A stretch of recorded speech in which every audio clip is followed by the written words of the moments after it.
Bonjour, je suis Capitaine Rodrigue Mungengui, officier de l'armée du salut et ministre du culte pour les territoires de France et Belgique. Je suis en responsabilité avec mon épouse au poste de Nice, dans le sud de la France. Pendant cette période de confinement, je ne m'ennuie pas.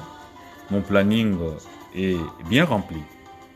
D'abord, chaque semaine à 21h, c'est des réunions de prière, une jeudi et l'autre dimanche.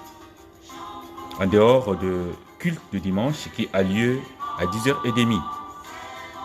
Et toutes ces activités se font par audio ou visioconférence. Aussi, c'est l'accueil des familles pour les aides sociales, les distributions alimentaires et les orientations. Et ces accueils se font avec dignité et respect des personnes accueillies. Ensuite, sur le télétravail, le travail au bureau, les réunions avec le quartier général territorial, les réunions avec l'ensemble des postes de la région du Sud, dont mon épouse et moi-même assurons la coordination.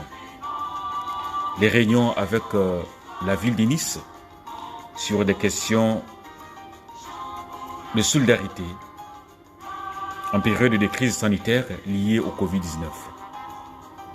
Enfin, c'est beaucoup de lectures, quelques exercices de remise à condition physique pour la santé. Bien que les méthodes de travail soient modifiées, l'essentiel c'est pouvoir s'adapter. J'espère que vous profitez aussi de ce temps à être utile pour vous-même et pour les autres. Merci, que Dieu vous bénisse. Salut les amis, merci de m'accorder quelques minutes.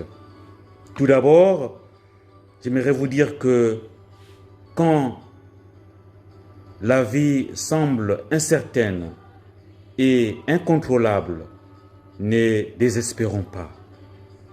Dieu garde le contrôle et peut faire sortir du bien des pires moments. De plus, les bons moments et les mauvais sont intégrés à notre vie d'une façon telle que nous ne pouvons pas prédire l'avenir, ni compter sur la sagesse et la puissance humaine. La Bible dit: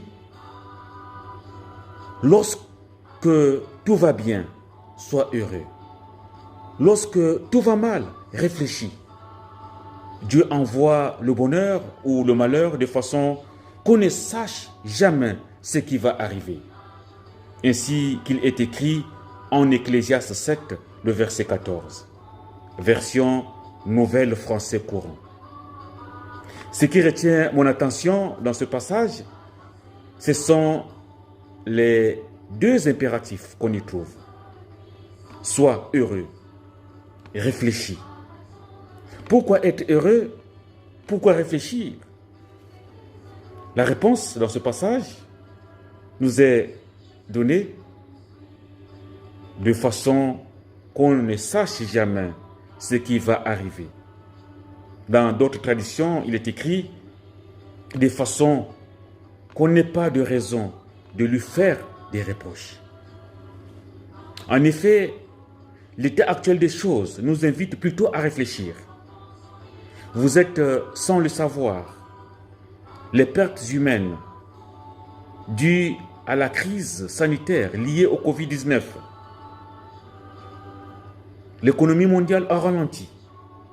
Les conséquences qui en découlent, nous en savons.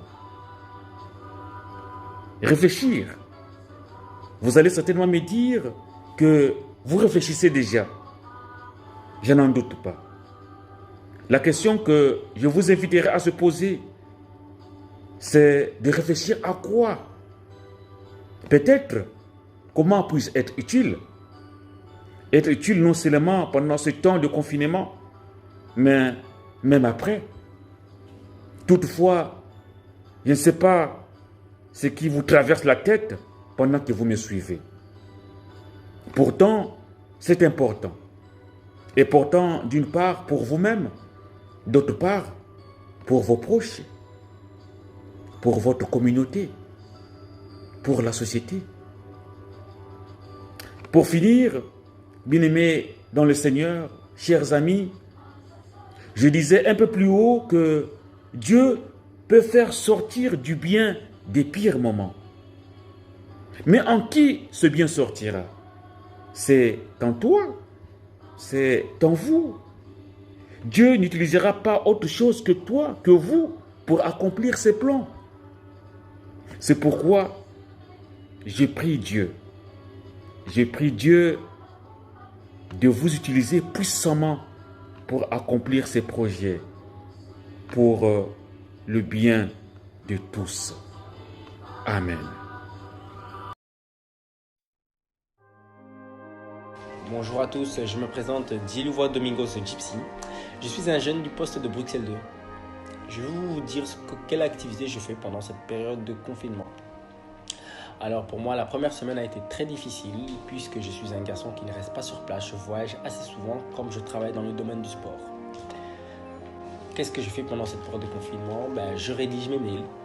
Je regarde mes mails, je prends le temps pour développer mon projet que j'ai dans le domaine du sport. Je prends chaque jour 2-3 heures ou chaque jour 1 heure ou 2 pour développer ce projet. Qu'est-ce que je fais d'autre? Je regarde plus la télé, je suis avec la famille, donc voilà. Donc moi, le témoignage que j'ai aujourd'hui, je vais vous expliquer quel est mon témoignage. Je vais vous parler du verset qui me tient tant à cœur et je vais vous expliquer pourquoi.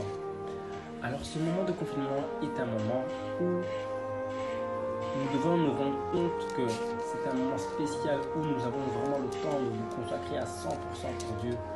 Durant l'année, il est tellement difficile, nous avons tellement d'occupations, mais c'est la seule fois où on peut se donner notre vie, se remettre en question. Chers jeunes, je sais qu'en tant que jeune, il est très difficile de mener une vie chrétienne, mais sachez que c'est le meilleur chemin. Le meilleur chemin, c'est celui du Christ. Suivez ce chemin. Je vous demande tous de prendre un moment. Priez sans cesse. N'oubliez pas de lire vos Bibles. Je vais lire avec vous le verset qui me tient tant à cœur, chers jeunes. Pendant que tu es jeune, souviens-toi de ton Créateur. Souviens-toi de lui avant l'arrivée des jours mauvais, avant le moment où tu diras « je n'ai plus envie de vivre ». Chers jeunes, je vous encourage tous à vraiment prendre du temps pour notre Seigneur.